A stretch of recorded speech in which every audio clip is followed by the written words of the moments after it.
Hi ಸ್ನೇಹಿತರೆ, ಮುತ್ತಮ್ಮ ಕನ್ನಡ ಚಾನಲ್ಗೆ ಎಲ್ಲರಿಗೂ ಸ್ವಾಗತ. ಇವತ್ತಿನ ರೆಸಿಪಿ ಏನಪ್ಪ ಅಂದರೆ, ಎಳೆ ಹೀರೆಕಾಯಿ ತಂದು ರುಚಿಯಾಗಿ ನಾಲ್ಗೆಗೆ ರುಚಿಯಾಗಿ ಯಾವ ರೀತಿ ಒಂದು ಗೊಜ್ಜು ಮಾಡ್ಕೊಳೋದಂತ ತೋರಿಸ್ಕೊಡ್ತೀನಿ.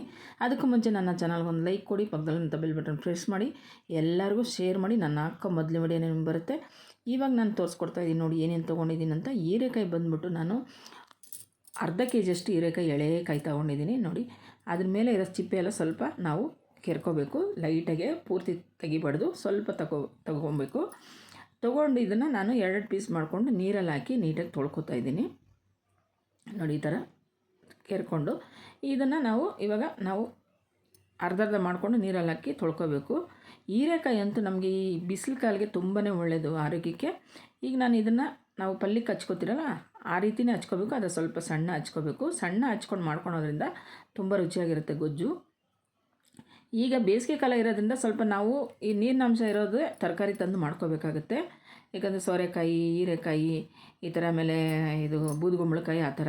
ಈಗ ನಾನು ಅದನ್ನು ಎಲ್ಲ ಸಣ್ಣಕ್ಕೆ ಹಚ್ಚಿಟ್ಕೊಂಡಿದ್ದೀನಿ. ಅರ್ಧ ಕೆ ಜಿ ಹೀರೆಕಾಯಿ ಗ್ಯಾಸ್ ಅಂಟಿಸ್ಕೊಂಡು ಬಾಣಲಿ ಇಟ್ಕೊಂಡು ಒಂದು 4ರಿಂದ 5 ಸ್ಪೂನಷ್ಟು ಎಣ್ಣೆ ಸೇರಿಸ್ಕೊಂಡು ಸ್ವಲ್ಪ ಸಾಸಿವೆ ಒಗ್ಗರಣೆಗೆ 1 ಸ್ಪೂನಷ್ಟು ಕಡಲೆಬೇಳೆ, 1 ಸ್ಪೂನ್ ಉದ್ದಿನಬೇಳೆ, ಅದ್ರ ಜೊತೆಗೆ ಒಂದು ಸ್ವಲ್ಪ ಜೀರಿಗೆ ಸೇರಿಸ್ಕೊಂಡಿದ್ದೀನಿ. ಕಲರ್ ಚೇಂಜ್ ಆಗಿದೆ ನೋಡಿ, ನಿಮಗೆ ಕಾಣಿಸ್ತಾ ಇದೆ. ಈಗ ಒಂದು ಈರುಳ್ಳಿ ಹಚ್ಚಿಟ್ಕೊಂಡ್ರಂಥ ಒಂದು ಈರುಳ್ಳಿಯನ್ನು ಸೇರಿಸ್ಕೊತಾ ಇದ್ದೀನಿ. ಈರುಳ್ಳಿನ ಒಂದು ಅರ್ಧ ಎಣ್ಣೆಲೆ ನಾವು ಈ ಥರ ರೋಸ್ಟ್ ಮಾಡ್ಕೋಬೇಕು. ಅರ್ಧ ರೋಸ್ಟ್ ಆದಮೇಲೆ ಇದಕ್ಕೆ ನಾನು ಏನು ಸೇರಿಸ್ಕೊತಾ ಇದ್ದೀನಿ ಅಂದರೆ, ನಾಟಿ ಟೊಮೊಟೊ ಒಂದು ಹಚ್ಚಿ ಸೇರಿಸ್ಕೊತಾ ಇದ್ದೀನಿ. ಈ ನಾಟಿ ಟೊಮೊಟೊನ ಸ್ವಲ್ಪ ಚೆನ್ನಾಗಿ ಎಣ್ಣೆಲಿ ಈರುಳ್ಳಿ ಟೊಮೊಟೊ ಎಲ್ಲ ಚೆನ್ನಾಗಿ ಮಿಕ್ಸ್ ಆಗಿ ಎಣ್ಣೆಲೆ ರೋಸ್ಟ್ ಆಗಿಬಿಡಬೇಕು. ಈಗ ನಾನು ಹೀರೆಕಾಯಿನ ಸೇರಿಸ್ಕೊತಾ ಇದ್ದೀನಿ.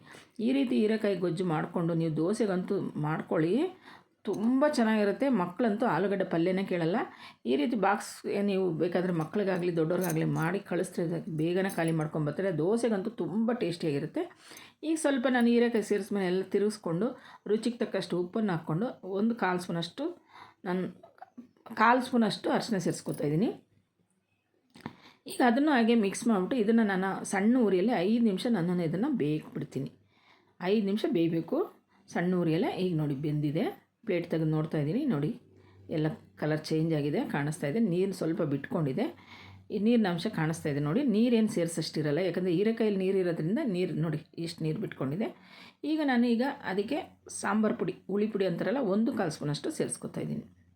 ಮತ್ತು ಇದನ್ನು ಚೆನ್ನಾಗಿ ಮಿಕ್ಸ್ ಮಾಡಿಬಿಟ್ಟು ಮತ್ತೆ ಒಂದು 2ರಿಂದ 3 ನಿಮಿಷ ಮತ್ತೆ ಬೇಯಿಸ್ಬಿಡ್ತೀನಿ. ಫಸ್ಟ್ ಒಂದು 5 ನಿಮಿಷ ಆಯಿತು, ಮತ್ತು 2ರಿಂದ 3 ನಿಮಿಷ. ಯಾಕಂದರೆ ಇದು ಬೆಂದಷ್ಟು ಗೊಜ್ಜು ತುಂಬ ಚೆನ್ನಾಗಿರುತ್ತೆ. ಬಿಸಿ ಅನ್ನಕ್ಕಂತೂ ತುಂಬ ಚೆನ್ನಾಗಿರುತ್ತೆ. ಮತ್ತು ಇದನ್ನು ಒಂದು 3 ನಿಮಿಷ ಬೇಯಿಸ್ಬಿಡ್ತಾಯಿದ್ದೀನಿ. ಬೆಂದ ಮೇಲೆ ಈಗ ತೆಗೆದು ನೋಡ್ತಾ ಇದ್ದೀನಿ ನೋಡಿ, ನೀರು ಬಿಟ್ಕೊಂಡಿದೆ. ನಾನು ಒಂದು ಚೂರು ನೀರು ಸೇರಿಸಿಲ್ಲ. ಇದೇ ಗೊಜ್ಜು ರೀತಿಯಲ್ಲಿ ಮಾಡ್ಕೋಬೇಕು. ಈ ಥರ ಗೊಜ್ಜು ರೀತಿಯಲ್ಲಿ ಮಾಡಿಕೊಂಡ್ರೆ ಅನ್ನಕ್ಕೂ ಹಾಕ್ಕೊಂಡು ತಿನ್ಬೋದು. ಎಲ್ಲದಕ್ಕೂ ಚೆನ್ನಾಗಿರುತ್ತೆ, ಚಪಾತಿ, ಪೂರಿ ಮತ್ತು ಬಿಸಿ ಅನ್ನಕ್ಕೆ. ಈಗ ನಾನು ಚೂರು ಕೊತ್ತಂಬರಿ ಸೊಪ್ಪನ್ನು ಸೇರಿಸಿ, ಈ ಕೊತ್ತಂಬರಿ ಸೊಪ್ಪನ್ನು ಚೆನ್ನಾಗಿ ಅದರಲ್ಲಿ ಗೊಜ್ಜಲ್ಲಿ ಬೆಂದ್ಕೋಬೇಕು. ಮತ್ತು ಅದನ್ನು ಒಂದು 2 ನಿಮಿಷ ಪ್ಲೇಟ್ ಹಾಕಿ ಮತ್ತು ಅದನ್ನು ಬೇಯಿಸ್ಕೊತೀನಿ. ಈ ರೀತಿ ಹಾಕ್ಕೊಂಡು ಮಾಡ್ಕೊಳೋದ್ರಿಂದ ತುಂಬ ಚೆನ್ನಾಗಿರುತ್ತೆ ನೋಡಿ. ಈಗ ಎಷ್ಟು ಗೊಜ್ಜಿದೆ ನೋಡಿ, ಎಷ್ಟೊಂದು ಕಾಣಿಸ್ತಾ ಇದೆಯಲ್ಲ. ಈ ಥರನೇ ಮಾಡ್ಕೋಬೇಕು ನಾವು. ತುಂಬ ನುಣ್ಣಗೂ ಬೇಯಿಸ್ಕೋಬೇಕು, ತಿಂದರೆ ಅಷ್ಟೇ ರುಚಿಯಾಗಿರುತ್ತೆ. ಸೂಪರಾಗಿ ರೆಡಿಯಾಗಿದೆ. ಒಂದು ಸಲ ನೀವು ಈ ರೀತಿ ಮನೇಲಿ ಟ್ರೈ ಮಾಡಿ ನೋಡಿ. ರುಚಿ ನೋಡ್ಬಿಟ್ಟು ನೀವು ಕಮೆಂಟ್ ಮಾಡಿ ಯಾವ ಥರ ಬಂದಿದೆ ಅಂತ. ತುಂಬ ಚೆನ್ನಾಗಿರುತ್ತೆ. ಇತ್ತೀಚೆಗೆ ನನ್ನ ಚಾನಲ್ಗೆ ಯಾರು ನನ್ನ ಚಾನಲ್ ನೋಡ್ತಾ ಇಲ್ಲ, ಲೈಕ್ ಕೊಡ್ತಾ ಇಲ್ಲ, ಸಬ್ಸ್ಕ್ರೈಬ್ ಮಾಡ್ಕೋತಾ ಇಲ್ಲ, ಶೇರ್ ಮಾಡ್ತಾ ಇಲ್ಲ. ದಯವಿಟ್ಟು ಎಲ್ಲ ಮಾಡಿ. ಸ್ವಲ್ಪ ನನ್ನ ವೀಡಿಯೋಗಳು ಲೇಟಾಗಿದೆ, ಆದ್ದರಿಂದ ನೋಡಿ. ಈಗ ನಾನು ಬಿಸಿಯನ್ನು ಹಾಕ್ಕೊಂಡು ರೆಡಿ ಆಯಿತು ಗೊಜ್ಜು.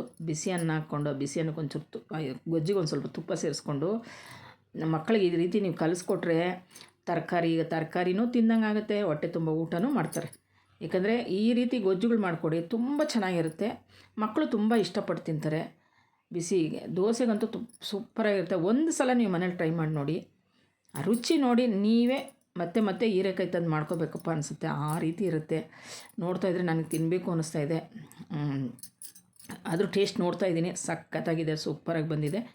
ಖಂಡಿತ ನೀವು ಈ ರೀತಿ ಟ್ರೈ ಮಾಡಿ, ರುಚಿ ನೋಡಿ, ನನಗೆ ಕಮೆಂಟ್ ಮಾಡಿ. Thank you friend.